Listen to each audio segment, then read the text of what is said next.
Hey guys, welcome back to our channel. Today I'll be showing you the ways to delete your Zara app.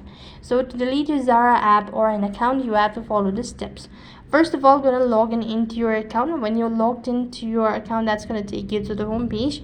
And when you are on the home page, this is how it's gonna look like.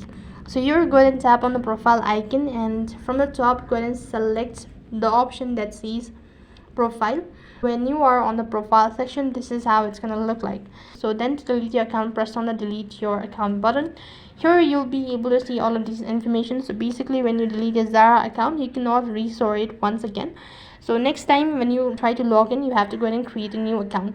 And if you're sure about deleting your account, click the continue button. Next page, it's going to ask you to confirm it by entering the email address as well as password, and click the delete all button, and then your account will be successfully deleted. So that is how you can delete a Zara account. That is all for this video. I hope the video was helpful. Make sure to like, share and subscribe to our channel. Thank you for watching. See you in the next video.